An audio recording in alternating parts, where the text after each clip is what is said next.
Welcome everybody to another episode of Grind My Gears. I am Ashton Dari, and thank you for joining me again for another episode. Today we are talking about the UFC that went down last night. I believe the number 265, UFC 265, Lewis versus Gagne. But first, before we get to that, remember, everybody says they love my shit. Please click the link below, click like, click subscribe to the channel, like and share the content. It goes a long way to helping me out, goes a long way to building me up to get you guys more stuff, to get more people on, and to build this thing up so that we can keep educating people and keep doing amazing things. So thank you for all you who already like, subscribe, tell me you love my stuff. I'm asking you now to please like and subscribe and actually spread the word. Also, too, today's episode is brought to you by www.ashtonmdari.com.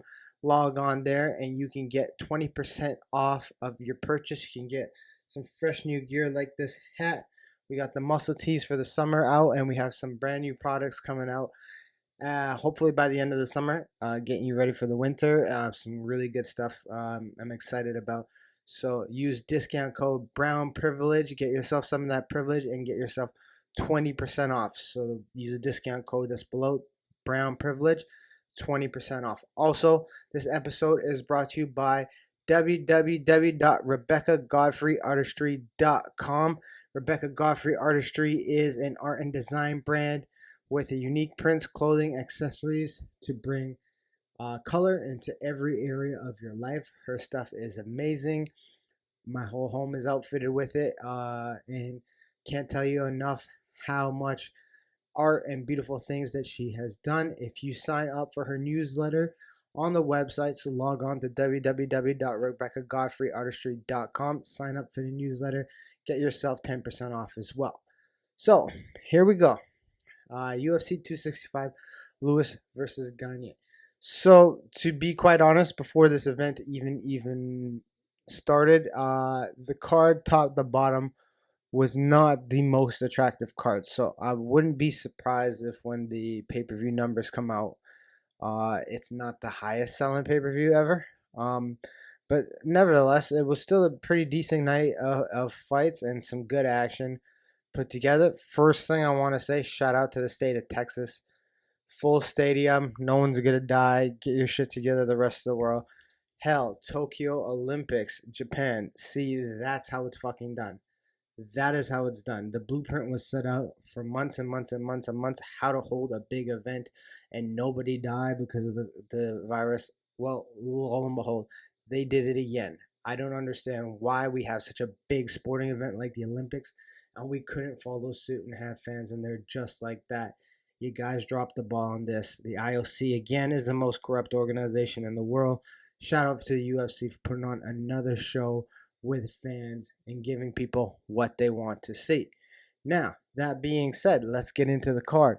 I'm going to start with the last fight on the undercard, which was, let me just get the name of this guy, Rafael Fiziev against Bobby Green. Now, I have not had the privilege to watch Fiziev fight before, but I did last night. I have had the privilege to watch Bobby Green fight plenty of times. And let me tell you this, Bobby Green, there's a reason his nickname is Mean, because the guy comes to fucking fight. Fiziev, very good athlete as well. Now, I wasn't disappointed with the split decision going toward Fiziev. Fiziev, sorry. And the only problem I have with the card, I want you guys to take a look at the scorecard. If you watch that fight, like I watched that fight, Bobby Green clearly won the last round. And the second round was pretty tight. It could have went to anybody.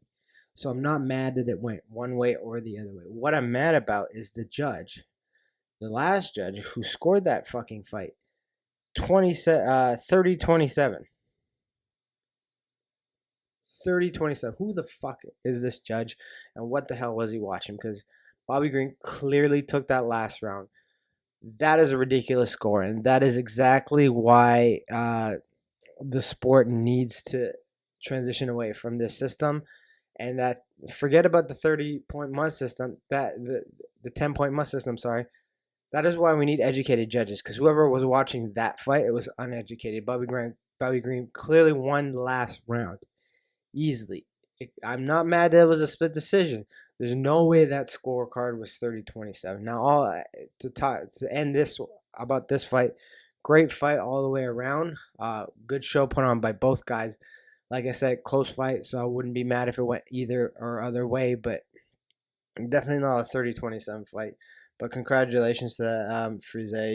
Definitely will be paying attention to him now, watching him more whenever I see him on the card. Now we're going to get into the meat and potatoes, the main card. Now, like I said, top to bottom, it's not the most attractive main card. Now, the first two fights, in my opinion, wouldn't really get you to buy the pay-per-view, but nevertheless, we're going to talk about them, and they were good fights. So, Song Yadong versus Casey Kenny. So, Song Yadong, again, somebody who I've only had the privilege to watch once, and it was in passing.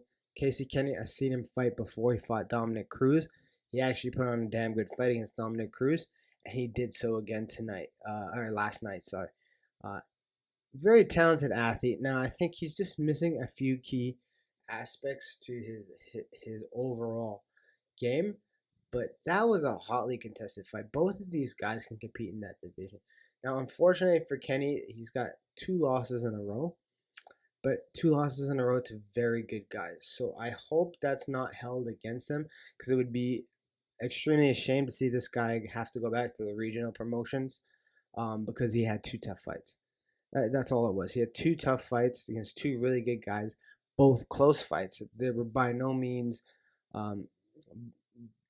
domination at any aspect. So I would really love to see this guy fight, maybe a little bit lesser competition, and really put some highlights together, because I think he has the talent to finish people in the division, and he's fighting really tough guys.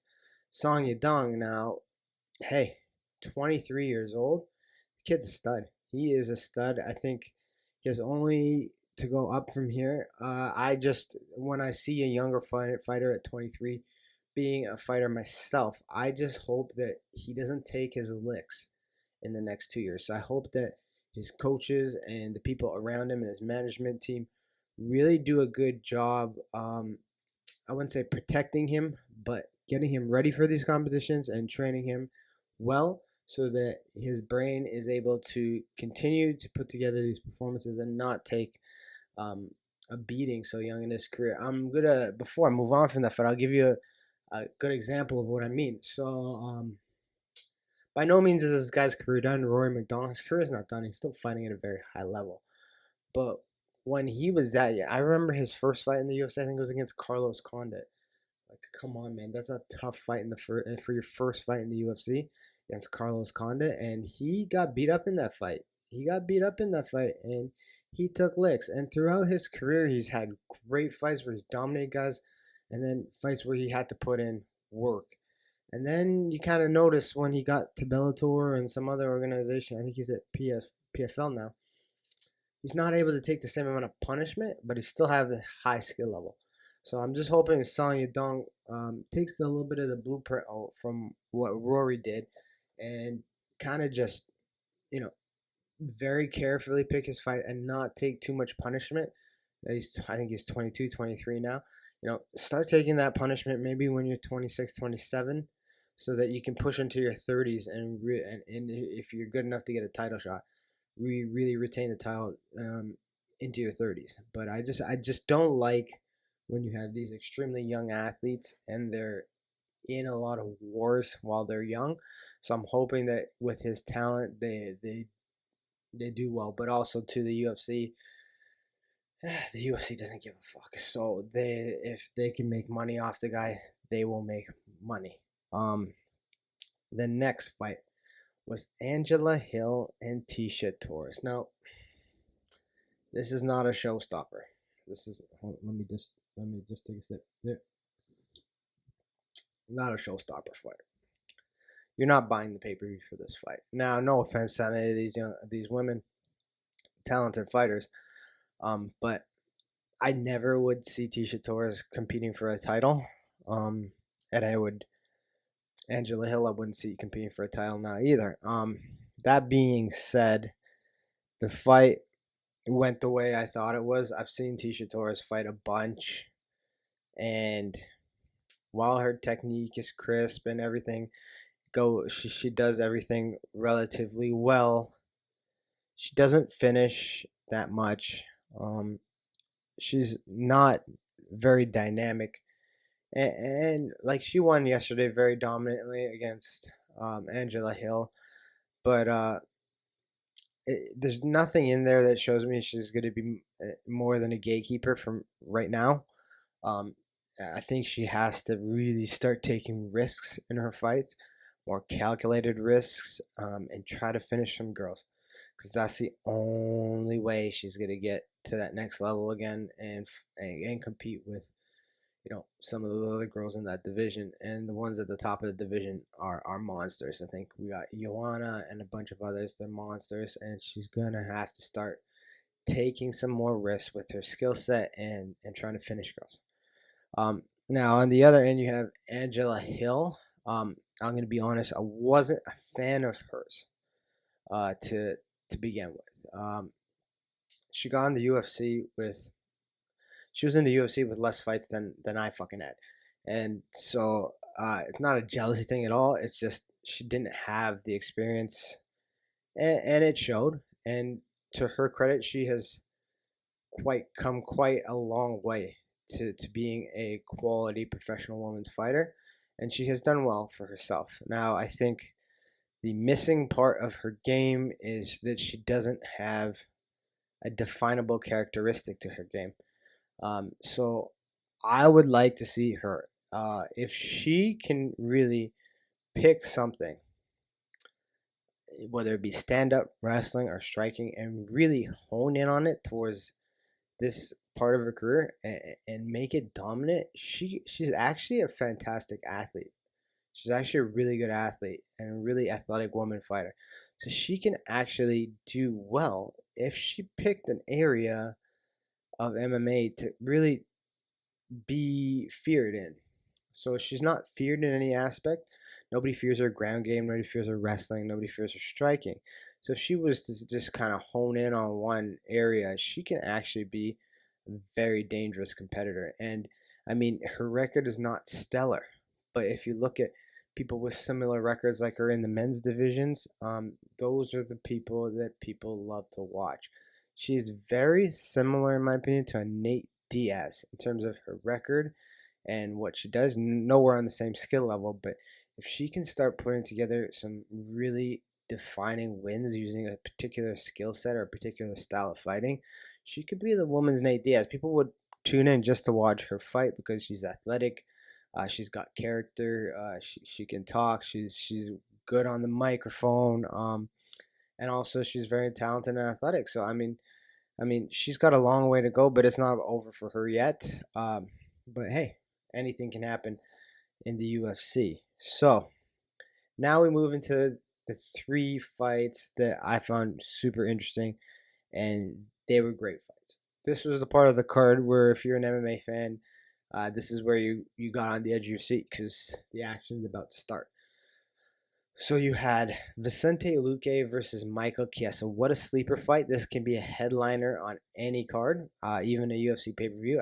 I would watch this as a pay per view headliner. For those of you who weren't familiar with Vicente Luque, the guy is on a tear. He's on a tear, and he's an absolute monster. He's fought a lot of elite guys, and he's beat a lot of elite guys. I believe before this fight he fought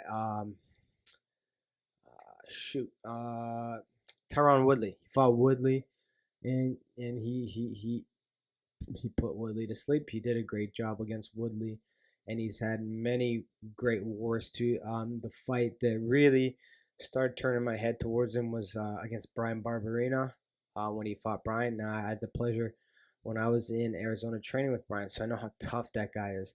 That guy's tough as nails. He hits hard. He thuds you, and he's a fantastic fighter. And Vicente was able to weather the storm and put Brian away. And so since that fight, Vicente's been on my watch list of most exciting fighters to watch and pay attention to. And boy, did he not disappoint. So that fight yesterday, 1 round. And I believe this morning, if you were on Instagram or if you looked at Chiesa, he said that he folded under the pressure of the fight. But to Michael Chiesa's defense, you're a fantastic athlete, man. Don't put yourself down like that. I think you just got in there with an extremely talented athlete, and you got in there with an extremely talented fighter and martial artist, and it was a simple mistake made, and you got caught. So Chiesa, elite grappler, very elite grappler, and as I watched this fight and as I watched Chiesa come out, he's a giant of a man. He's well built, extremely lean, extremely strong for the division. And that's why people have such a hard time with his grappling skills and his grappling style. And he showed it in the first couple minutes that he had that capability. Now Vicente weathered the storm, and there was a situation there where you thought Vicente would have got tapped out. He weathered the storm. He stayed calm. Now he trains with Gilbert Burns, so believe in me, his grappling's on point, and it shows. It shows that he did not panic under that pressure. And as soon as he got out, he got into that front headlock kind of position, and he snapped on that dart stroke. It was a thing of beauty. There's no way to analyze that other than it was a thing of beauty. He did everything he needed to do. He didn't fold under the pressure. He didn't panic because Chiesa was heavy on top and putting in some clean submission attempts and really implementing his game plan, because that's what Michael Chiesa wanted to do. He wanted to take him down, wear him out, take this to the third round, possibly get a TKO or a submission win. But let's be honest, that's what Michael Chiesa wanted to do. And Vicente Luque, quite simply, weathered the storm, was calm throughout the whole thing, didn't panic through any of the submission attempts, and snapped on that choke from the front headlock position out of that scramble, and that was it. That was a wrap. So congratulations to Vicente. This definitely puts him at the top of the heap at 170. Kamaru Usman.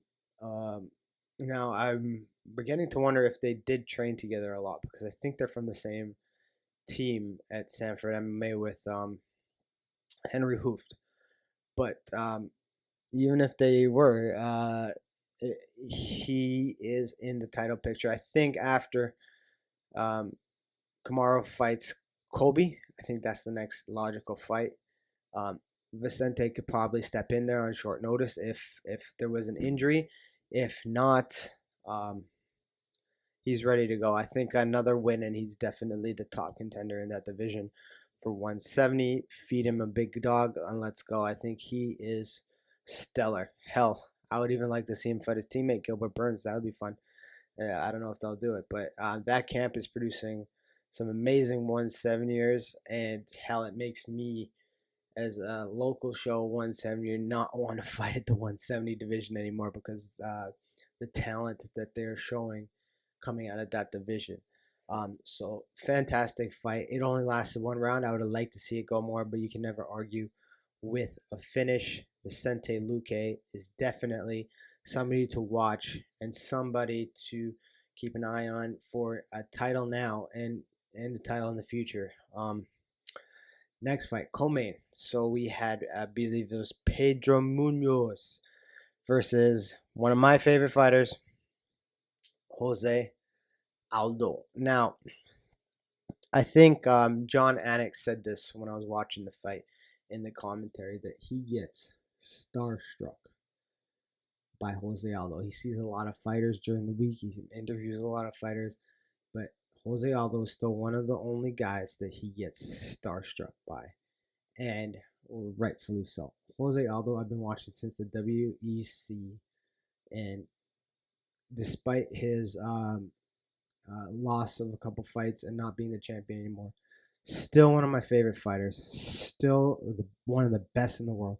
And a lot of people question his move down the division because he had a hard time making the division above. He had a hard time making feather. And so once the Connor thing happened and all that, I think a lot of people wrote him off. And I think that that was very wrong of people to do because one thing they didn't take into account is actually how young Jose Aldo is. He still is very young in the MMA world, and was very young when he was a champion. So his ceiling hasn't even hit yet, and I think what it took is for Jose to realize to still be interested in fighting and still find his motivation, and I think that he has it. I think that he still has everything it takes. He looks fantastic at that weight class. He looks so lean, it's not even funny. It doesn't look like it's hurting him. Like I've seen Jose's fight a lot, a lot, a lot.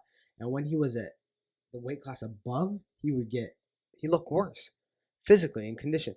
He would be tired. He would fade towards the end of fights. Um, Not anymore. He has taken his game from here to here in terms of lifestyle. I've read some interviews where he said he's made a lot of lifestyle changes to get down to that weight class, and it's showing tremendously. Like when I'm watching that fight last night with Pedro Munoz, forget the result and forget everything else. My wife even said this too. She said like it's like you're watching the fight in fast forward. That's how fast and crisp he's throwing his strikes. Um, he looks like you're watching a fight in fast forward. That's how fast he's moving, and it's just incredible that at this many years in the game and that much experience, he's still performing at that high level, and it's fascinating to watch. And I'm privileged to watch a legend like him still compete at a very high level. He is not done. I think one of the most misleading fights for him in recent memory was the one against Peter Yan, because when you watch that fight, Peter Yan is such an animal, such a beast. You think, oh, Jose's done.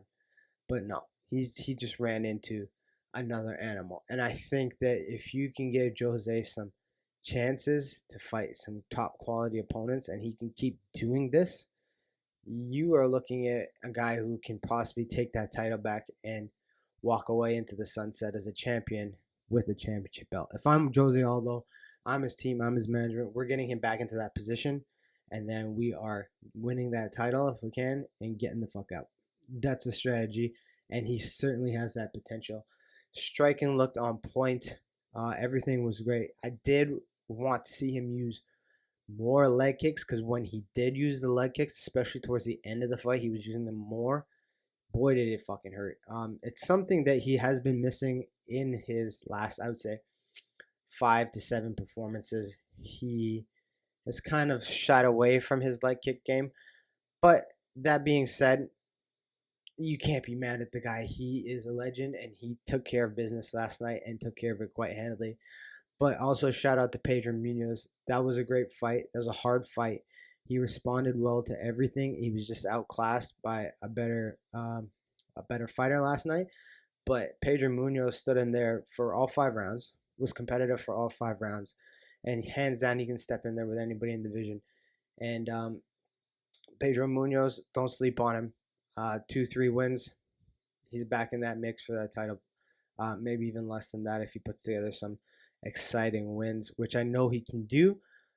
So that was a tremendous fight. I can't say enough about Jose Aldo. Can't wait to see him fight again. I think, and this would be what I would schedule next, is I would schedule him for the loser of Aljamain Sterling and Peter Yan. I have a immense feeling that's going to be Aljamain Sterling, because he is not the champion despite what he thinks. He pussied out of that fight. He's the fake paper champion. So let's get Peter Yan back in there to beat the shit out of Aljamain Sterling and get Sterling and Aldo back at it. If I have the divisions right, I'm hoping I didn't fuck that up, but I'm pretty sure that that's what it is. That's what I would like to see. And no disrespect to Aljamain Sterling, but you are not the champ, my man. You bailed out of that fight because you knew you were going to lose. So now we're going to the main event of the evening. Derek Lewis and Cyril Gagné. Now, I would be extremely lying to you if I didn't say I was biased. I love Derek Lewis. He is one of my favorite fighters, and I was rooting for him the whole time. But here's the thing about Derek Lewis. You just don't know who's gonna show up that night.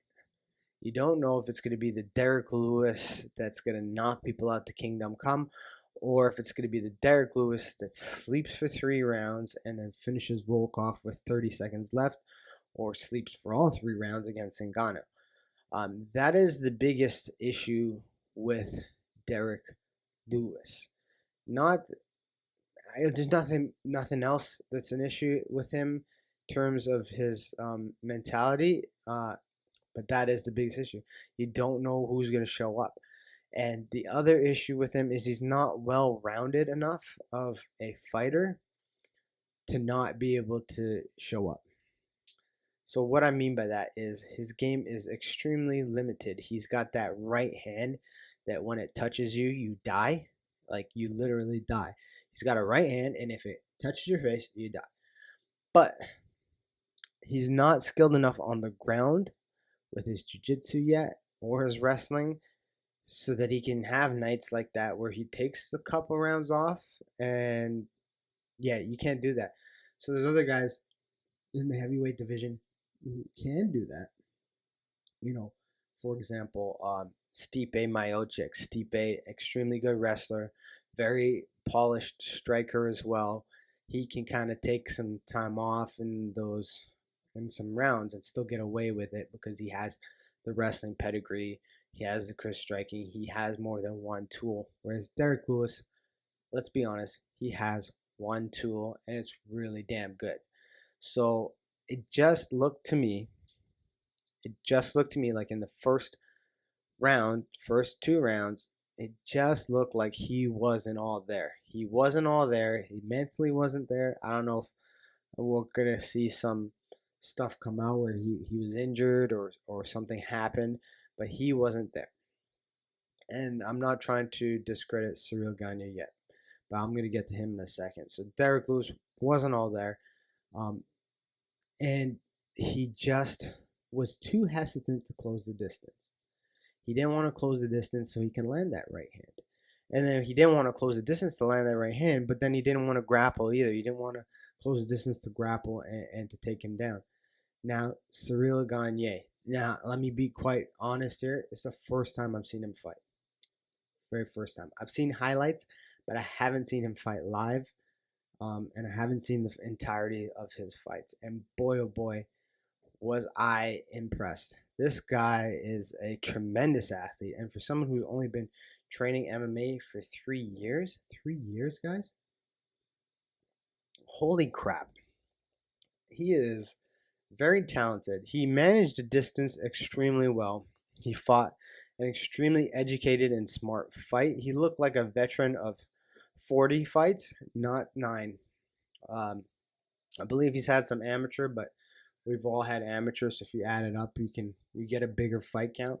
But boy, oh boy, did he look very crisp, very polished, managed the distance very, very well, put together great shots. And not only that, the guy is strong as fucking balls. He's chiseled like Anthony Joshua. He looks like Anthony Joshua in an MMA fucking cage. Derek Lewis, who is extremely strong. I've seen Derek Lewis lying flat on his fucking back, both shoulders pinned to the ground. Guy in side control, just get up. Just get up. I've seen Derek Lewis do that before.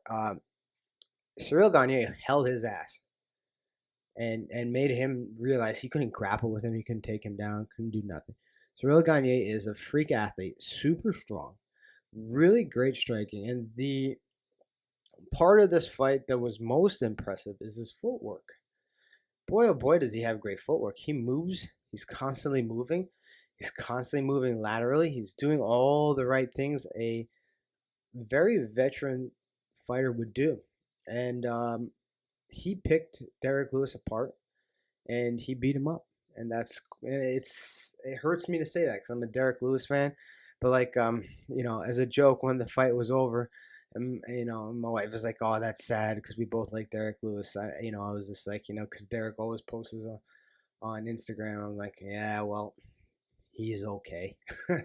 So it was heartbreaking, but it was refreshing to see such a great heavyweight come through the ranks and setting up a great fight with him and Ngannou. I know they've trained together before. They've released some footage this past week where they made it seem like it was some sort of life changing sparring session that we were watching. It wasn't. It was a light sparring session. So that's the match to make. And quite honestly, if I'm to pre-analyze that fight ahead of time, I would obviously lean towards the champion Ngannou, just out of logic. But I can't honestly sit here and say that Gagne can win that fight. I think that you have a tremendous athlete, tremendous martial artist with a limited amount of experience. And the thing that people need to realize is when you have someone who has little amount of experience like Gagne has, the ceiling is endless. Now, saying that, same with Ngannou. Ngannou has very limited experience in MMA compared to guys who have been doing it a long time like me, and they just have risen through the ranks so fast because they're so talented. That just means that they have unlimited potential to grow. Like you seen after Ngannou lost to Stipe, and then he had that terrible fight against Derek Lewis. You saw him just rise up. He took his game to the next level, to the next level, to the next level. Embarrassed Stipe in their last fight and really put a fucking beating on him, and he grew. And so I think you can see the same thing in Gagne, which means that the division is very interesting for the first time in a very long time. I think that you have two really good heavyweights with limited experience in terms of overall MMA length and longevity of the careers, who they're going to fight. And when they do fight, I can probably safely say, unless one gets starched in the first round really fast, they will fight again.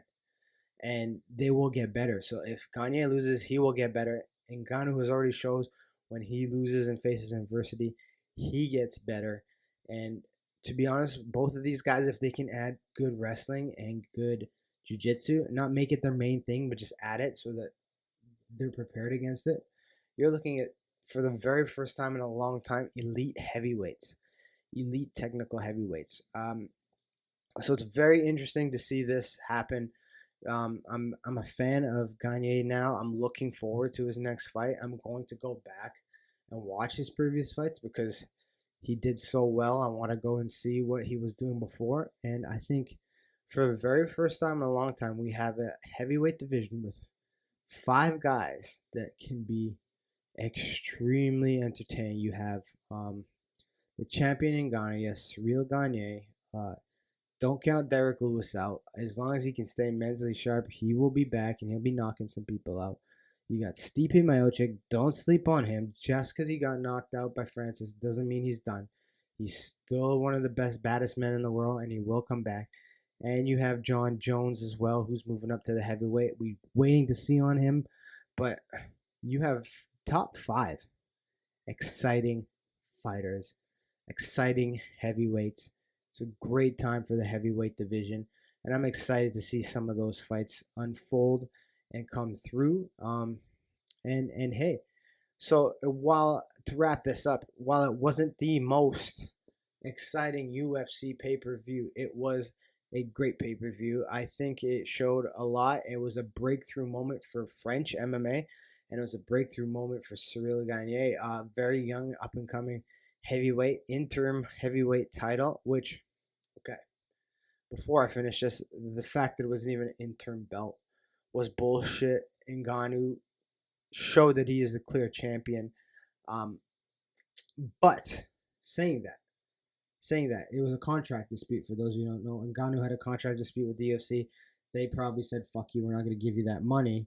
And Ngannou said, well, I'm not going to fight. And then they made this title up and this fight happened. But now that this unfolded, the way this fight happened and the way Cyril Gagne came up and beat Derek Lewis, I'm not mad at it anymore. I was mad at it at the first, but now it makes Dana White look like a fucking mad genius.